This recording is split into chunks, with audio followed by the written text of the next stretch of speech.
अस्सलाम वालेकुम dear students, welcome to the channel. आज हम पढ़ेंगे नेफ्रॉन के बारे में। सबसे पहले आप ये याद रखें कि हर लिविंग ऑर्गेनिज्म के अंदर, हर लिविंग सिस्टम का कोई ना कोई बेसिक यूनिट होता है। जैसे कि आपने नर्वस सिस्टम पढ़ा, उसका बेसिक यूनिट कौन सा है? न्यूरॉन है। नर्वस सिस्टम का काम क्या होता है? पूरी बॉडी के अंदर जो कुछ भी हो रहा है उसको कंट्रोल करना। इसी तरह से उसका बेसिक यूनिट भी वही काम करता है। इसी तरह से आप अब जो हम पढ़ने वाले हैं, किडनी के बारे में ऑलरेडी हम पढ़ चुके हैं।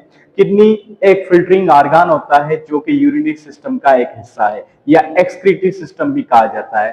क्योंकि यूरिनरी सिस्टम इसलिए क्योंकि उसका जो वेस्ट प्रोडक्ट होता है वो यूरिन होता है, और एक्सक्रीटरी सिस्टम इसलिए कहा जाता है क्योंकि उसके अंदर खराब मादों को बाहर निकाला जाता है। तभी उसको एक्सक्रीटरी सिस्टम भी बोलते हैं, यूरिनरी सिस्टम भी बोलते हैं। उसके अंदर जो मेन फिल्टरिंग ऑर्गन था वो था kidney.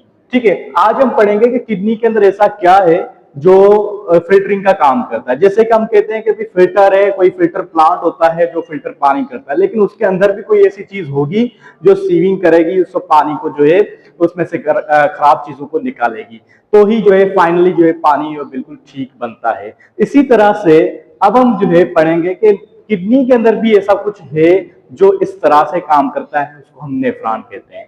So nephron is the basic structural and functional unit of kidney. क्योंकि किडनी जो बनी हुई है सारे नेफ्रॉन्स की बनी हुई है, और उसके अंदर जो फंक्शन मेन है किडनी का वो भी नेफ्रॉन ही करता है। तो हम क्या लिखेंगे? Structural and functional unit of kidney. तो यूनिट है किडनी का। अब इसके अंदर ये कितने मौजूद होते हैं? About 1 million nephrons are present in each kidney. तकरीबन 1 मिलियन नेफ्रॉन्स होते हैं, हर किडनी के अंदर मौजूद होते हैं, और हर कोई जो है अपना काम करता है फिल्टरिंग का। ठीक है, कैसे करेगा वो आगे चल के पढ़ेंगे। आज हम पढ़ेंगे नेफ्रॉन की स्ट्रक्चर कैसे होती है। देखो, नेफ्रॉन हमने पढ़ा कि बेसिक यूनिट है किडनी का। किडनी हमने पढ़ी थी कि किडनी इस तरह की होती है, बीन शेप्ड ऑर्गन होता है। ठीक है, ये हिस्सा जो डिप्रेस्ड होता है। अच्छा, ये जो साइड वाला हिस्सा जो होता है उसको क्या कहते हैं? इसको कहते हैं कोर्टेक्स। इसको कहते हैं कोर्टेक्स। और अंदर वाला हिस्सा जो होता है मेडुला होता है। ठीक है, इसके अंदर जो है फनल शेप स्ट्रक्चर्स होती हैं, उसको कहते हैं हम पायरामिड्स, रेनल पायरामिड्स कहते हैं। ठीक है, यहां से यूरिन कलेक्ट होगा, एक जगह पे आता है, उसको हम कहते हैं रेनल पेल्विस। रेनल पेल्विस कहते हैं। और उसी से यूरेटर निकलता है। यूरेटर जो कि ऐसा है यूरिनरी सिस्टम का, जो कलेक्ट करता है यूरिन को और जमा करता है किसके अंदर? यूरिनरी ब्लेडर के अंदर। तो यूरिनरी ब्लेडर के अंदर ये सारा सिस्टम जो है, पानी जो यूरिन जो है वो जमा होता है, फाइनली फिर यूरेथ्रा के जरिए बाहर निकलती है। ये सारे कंपोनेंट्स पढ़े थे हमने किडनी के, और उस तरह से। अच्छा, ये जो डिप्रेस्ड एरिया है इसको कहते हैं हिलस कहते हैं, रेनल हिलस कहते हैं, जहां पे रेनल आर्टरी, रेनल वेन्स और जो है ऐसे जो है पेल्विस जो है उसके अंदर यूरेटर भी निकलता है। तो ये सब कुछ पढ़ा था। अब हम पढ़ेंगे structure and function of kidney, जो कि नेफ्रॉन है। नेफ्रॉन की स्ट्रक्चर जो है बहुत सिंपल है, इसको हम दो हिस्सों में डिवाइड करते हैं। Structure of nephron. स्ट्रक्चर, जब आपको स्ट्रक्चर समझ में आ जाएगी ना बेटा, तो आपको इसकी जो फंक्शन जो है वो इजीली ऑटोमेटिकली समझ में आ जाएंगे। ठीक है, स्ट्रक्चर ऑफ नेफ्रॉन ये है कि इसके अंदर दो चीजें होती हैं। ठीक है, दो चीजें होती हैं। एक जो है नॉन ट्यूबुलर पार्ट, एक होता है नॉन ट्यूबुलर पार्ट, दूसरा होता है ट्यूबुलर पार्ट। ठीक है, एक नॉन ट्यूबुलर पार्ट, दूसरा होता है ट्यूबुलर पार्ट। अब जो नॉन ट्यूबुलर पार्ट, बाबा वीडियो पे, एक जो नॉन ट्यूबुलर पार्ट होता है, दूसरा tubular part. Non tubular part जो है उसके अंदर क्या होता है? नॉन ट्यूबुलर पार्ट के अंदर ट्यूब्यूल्स नहीं पाए जाते, इसको कहते हैं मेल्फिगन ट्यूबुल। ठीक है, इसके अंदर कोई ट्यूब्स नहीं होते हैं। ट्यूबुल का मतलब पता होता है कि ट्यूब की तरह कोई ऐसे ट्यूब हो जिससे कोई चीज गुजर के जाए, तो इसमें ऐसा नहीं होता। तो ट्यूबुल, नॉन ट्यूबुलर पार्ट के अंदर मेल्फिगन बॉडी इसको कहते हैं। इसके अंदर दो चीजें आती है, कंबाइनली कहा जाता है, दो से होते हैं। एक होता है बाउमन्स कैप्सूल, बाउमन्स कैप्सूल, दूसरा जो है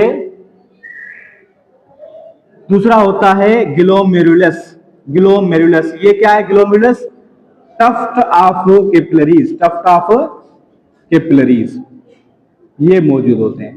capsule, Bowman's capsule and tuft of capillaries, इन दोनों को मिला के हम कहेंगे मेल्फिगन बॉडीज। एक तो ये पार्ट हो गया नॉन ट्यूबुलर, दूसरा है ट्यूबुलर पार्ट। ट्यूबुलर पार्ट के अंदर क्या होगा? ट्यूबुलर पार्ट हमें पता चलता है कि ये ट्यूब्स ही है ना, तो ट्यूब्यूल्स होते हैं, छोटे छोटे ट्यूब्स होते हैं बिल्कुल थिन। तो उसके अंदर तीन आते हैं, एक proximal convoluted tubule, proximal convoluted tubule, दूसरा डिस्टल कन्वर्टेड ट्यूबल, और बीच में होता है लूप ऑफ हेनल। अब इसकी स्ट्रक्चर भी बना रहा हूं ताकि आपकी जो है इजी जो है आप कहीं पे भी ड्रा कर सके इसकी स्ट्रक्चर, ठीक है। तो ये आप जो है स्क्रीनशॉट निकाल लें ताकि हम इसको रिमूव करके यहाँ पे दूसरी इसकी स्ट्रक्चर बनाए नेफ्रॉन की, ठीक है।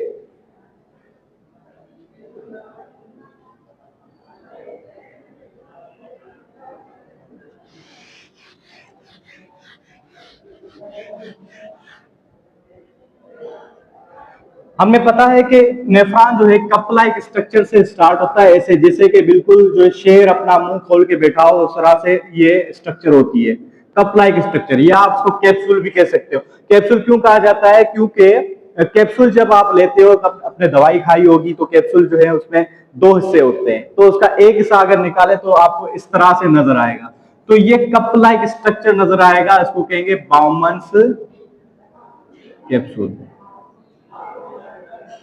क्या कहेंगे? बाउमन्स कैप्सूल। और उसके अंदर, इसी के अंदर टफ्ट ऑफ कैपिलरीज होती हैं, टफ्ट ऑफ कैपिलरीज होती हैं, ब्लड कैपिलरीज होती हैं, जिसको कहा जाता है ग्लोमेरुलाई। क्या कहा जाता है बेटा? ग्लोमेरुलाई। इसको, ये टोटल जो हिस्सा हो गया इसको कहेंगे मेल्फिगन बॉडी, इसको कहेंगे मेल्फिगन बॉडी, या इसको दूसरा नाम क्या है? रेनल कैप्सूल, रेनल कैप्सूल या मेल्फिगन बॉडी कहेंगे। अच्छा, अब बाउमन्स कैप्सूल से स्टार्ट होगी, ये हो गया नॉन ट्यूबुलर पार्ट। देखो इसमें ट्यूब नहीं है, जस्ट एक बाउमन कैप्सूल है, ये कैपिलरीज है, ठीक है, वो जो ऑलरेडी ब्लड कैपिलरीज होती हैं वही है, ठीक है। अब जो यहाँ से निकलती हैं ट्यूबुल्स, अब ट्यूबुल्स के नाम कैसे देंगे? वो बिल्कुल सिंपल है। देखो हमारे बॉडी के अंदर जो भी चीज जो है किसी के मेन बॉडी के पार्ट के करीब होती है उसको कहते हैं प्रोक्सिमल, जो अवे होती है उसको कहते हैं डिस्टल। जैसे कि ये आम है ना, आम का ये वाला हिस्सा जो हेड के करीब है इसको प्रोक्सिमल पार्ट कहेंगे, और ये जो हाथ हो गया ये डिस्टल पार्ट हो गया। तो प्रोक्सिमल पार्ट, डिस्टल पार्ट, हमारा हेड खुद क्या है? ये प्रोक्सिमल पार्ट है, और पांव क्या है? डिस्टल पार्ट है। इसी तरह से किसी भी चीज से कोई चीज निकलती है तो फर्स्ट वाली पार्ट जो होता है, जो करीब होता है उसको प्रोक्सिमल कहते हैं, और जो दूर वाला होता है उसको डिस्टल कहते हैं। अब आप ही नाम देंगे इसके कि क्या होगा। देखो ये जो है ट्यूब्यूल, अब यहां से ट्यूब्यूल निकलेगी, ये ट्यूब्यूल निकल रही है इसकी, ठीक है, तो ये ट्यूब्यूल जाके जो नीचे डाउन जाती है, ठीक है। अब ये जो फर्स्ट ट्यूब्यूल यहाँ पे बनी, ठीक है, अब इसका नाम आप खुद दोगे। अब यहां से कर्व होके नीचे जाके फिर ऊपर जाती है, ठीक है। तो अब ये भी एक सवाल पैदा होता है कि इसका कौन सा पोर्शन कॉर्टेक्स में होता है, कौन सा मेडुला के अंदर होता है, ये भी बताने वाला, ठीक है। अब ये वाला, ये देखो दो हमें ट्यूबल्स मिल गए, एक ये ट्यूबल मिल गई, दूसरी ये ट्यूबल मिल गई, तीसरी ये सिंपल ट्यूबल मिल गई, ठीक है। अब इसको आप क्या नाम दोगे, इसको क्या नाम दोगे? देखो ये करीब है ना, इसके करीब है तो आप इसको नाम दोगे प्रोक्सिमल कन्वर्टेड ट्यूबल, ये करीब है बाउमन्स कैप्सूल के, और ये दूर है बाउमन्स कैप्सूल के, तो इसको आप दोगे डिस्टल कन्वर्टेड ट्यूबल नाम। क्या नाम दोगे? Distal convoluted tubule. अच्छा, अब यहाँ पे नीचे जो है इसे कर्व खाया, फिर लूप बना के ऊपर आया, तो ये लूप लाइक स्ट्रक्चर हुई, और इसको डिस्कवर किसने किया था? हेनल साइंटिस्ट ने, तो ये नाम हो गया इसका loop of Henle. Very simple, loop of Henle इसका नाम हो गया। तो ये तीन मेन पार्ट्स होते हैं नेफ्रॉन के। नेफ्रॉन का एक कॉमन पार्ट भी होता है जो दूसरे नेफ्रॉन से अटैच्ड होता है, ठीक है, कलेक्शन करता है। वो पार्ट कौन सा है? यहाँ पे एक स्ट्रक्चर होती है, इसको कहते हैं कलेक्टिंग डक्ट। ये कॉमन होता है, तो यहाँ से दूसरा नेफ्रॉन होगा उसका जो है डिस्टल कन्वर्टेड ट्यूबल इसके अंदर इंटर कर रहा होगा, ठीक है। तीसरा नेफ्रॉन होगा कोई, उसका भी डिस्टल कन्वर्टेड ट्यूबल इसके अंदर जो है कन्वर्ट हो रहा होगा, इसके अंदर जो है इंड कर रहा होगा। तो ये कॉमन डक्ट होती है, इसको कहते हैं कलेक्टिंग डक्ट। क्या कहते हैं बेटा? कलेक्टिंग डक्ट कहते हैं, क्योंकि ये कलेक्ट कर रहा है। अब यूरिन पूरे नेफ्रॉन के अंदर, यहाँ पे ब्लड कैपिलरीज आई, इससे जो है फिल्ट्रेशन होगी, सारी चीजें यहाँ पे निकल आएगी, फिर जो है जो काम की चीजें होंगी वो निकलेंगी बाहर, बाकी इसी के अंदर रहेंगी। फाइनली जो यूरिन बनेगा, यूरिन इसके जरिए नीचे आएगा कलेक्टिंग डक्ट, फिर पेपिलरी डक्ट, उसके जरिए जो रेनल पेल्विस के अंदर जाएगा। रेनल पेल्विस के पास क्या होता है, हमने पढ़ा, रेनल पेल्विस के पास होता है यूरेटर अटैच्ड, यूरेटर का बेस अटैच्ड होता है, वहां से जो यूरेटर लेके जाएगा उस यूरिन को यूरिनरी ब्लैडर के अंदर, वहां से फिर डिस्चार्ज हो जाएगा आउट ऑफ द बॉडी। तो इस तरह से ये सारा प्रोसेस होता है जो है यूरिन फॉर्मेशन का। अब जो है हम देखते हैं कि नेफ्रॉन के अंदर और क्या क्या होता है। ठीक है, नेफ्रॉन की एक्चुअल पोजीशन कहां कहां पे होती है। देखो किडनी हमने पढ़ी, किडनी के अंदर दो चीजें होती है, एक कॉर्टेक्स और दूसरा मेडुला। ठीक है, ये जो कॉर्टेक्स वाला ऐसा होता है, इसके अंदर होता है बाउमन्स कैप्सूल। ठीक है, इसके अंदर होता है रेनल ट्यूबल, जो भी हैं दो, proximal convoluted tubule, distal convoluted tubule, ये दोनों किसमें होती हैं, कार्टेक्स में होती हैं। और ये वाला ऐसा लूप ऑफ रेनल होता है मेडुला के अंदर।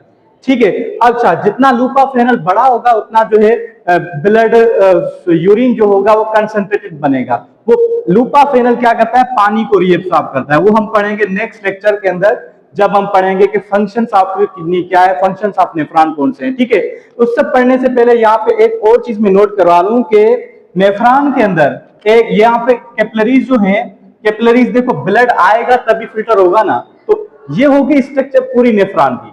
नेफ्रॉन के अलावा कुछ एडिशनल चीज भी होगी, वो कौन सी होगी, जो ब्लड आएगा, तो ब्लड आएगा किसी कैपिलरीज या आर्टरीज के जरिए, वो एक्चुअली के पार्ट नहीं है नेफ्रॉन के, लेकिन वो उसके साथ जरूर होनी चाहिए तभी तो ब्लड फिल्टर होगा। तो यहाँ पे आती है नॉर्मली जो ब्लड हमारे अंदर आरोटा, ब्लड जो होता है आरोटा के अंदर आता है, आरोटा आगे चल के किसमें कन्वर्ट होता है, आर्टरी में, आर्टरी किसमें कन्वर्ट होगी, आर्टरियोल्स में। ठीक है, तो आर्टरियोल्स में यहाँ पे भी अफरेंट आर्टियोल में कन्वर्ट होके किडनी के अंदर आरोटा आई। ठीक है, किडनी के अंदर आरोटा ऐसे आई, फिर आर्टरी में कन्वर्ट हुई, फिर आर्टियोल्स में। हर नेफ्रॉन के पास आर्टियोल जाएगी। ठीक है, हर नेफ्रॉन के पास। अब ये नेफ्रॉन के पास आर्टियोल गई है, अब आर्टियोल जो है इसको क्या कहेंगे, इसको कहेंगे अफरेंट आर्टियोल। कोई भी चीज किसी के अंदर जा रही है तो उसको अफरेंट कहेंगे, और इसका डायमीटर बड़ा है। अब आगे चल के बिल्कुल छोटा हो जाता है डायमीटर, और ये कैपिलरीज में कन्वर्ट हो जाती है, जिसको हम ग्लोमेरुलर कहते हैं। इसको कहते हैं टफ्ट ऑफ आर्टियोल, या अफरेंट आर्टियोल कह सकते हो, या कैपिलरीज कह सकते हो। ठीक है, अच्छा उसके बाद जो है यहाँ से एक स्ट्रक्चर निकल रही है जिसका डायमीटर बिल्कुल थिन होता है, इसको कहेंगे इफरेंट आर्टियोल कहेंगे, इफरेंट। ठीक है, इफरेंट आर्टियोल कहेंगे। ठीक है, जो चीज बाहर निकल रही है उसको इफरेंट आर्टियोल, अंदर जा रही है तो उसका डायमीटर छोटा होता है। अब ये इसके साथ चल रही होती है, ये कैपिलरीज के साथ चल रही होती है। क्यों चल रही होती है इसका रीजन मैं बताऊंगा बाद में, जब हम फंक्शन पढ़ेंगे। अभी यहाँ पे बताता हूँ कि भाई देखो यहाँ पे सारे फिल्ट्रेशन हो जाती है, फिर जो काम की चीजें होती है वो उसमें जाती रहती है, तो उसको जाने के लिए, वापस जाने के लिए चाहिए होती है। तो अब ये डिवाइड हो जाती है दो हिस्सों में। ठीक है, देखो एक होती है यहाँ पे कन्वर्टेड ट्यूबल्स में होती है, जिसको कहते हैं पेरीट्यूबुलर कैपिलरीज। ठीक है, एफरेंट आर्टियोल डिवाइड हो जाती है दो हिस्सों में। ठीक है, पेरीट्यूबुलर एफरेंट आर्टियोल के दो टाइप्स हो गए, एफरेंट आर्टियोल, एक पेरीट्यूबुलर कैपिलरीज, दूसरी जो है वेसा रेक्टा। जो लूप ऑफ रेनल के पास है, ऊपर है, तो उसको कहेंगे वेसा रेक्टा। इन दोनों के ऊपर जो ये रही इसको कहेंगे जो है peritubular capillary. So this is all about the study of nephron. Nephron की एनाटॉमी हमने पढ़ी आज। आई होप के समझ में आ गया होगा आपको लेक्चर। अगर अच्छा लगा है तो चैनल को सब्सक्राइब करें, बेल आइकन को प्रेस करें, ताकि और बहुत सारे वीडियोस जो है मैंने क्लियर कर ली हैं, और सारे चैप्टर्स मैंने कवर किए हैं। फर्स्ट ईयर के, इंटर के अभी हो रहे हैं, और शॉर्ट्स में डेली रोज जो है शॉर्ट्स बहुत इंफॉर्मेशन वाले बेचता हूँ, वो आप देखें, बहुत फायदा होगा। बहुत शुक्रिया।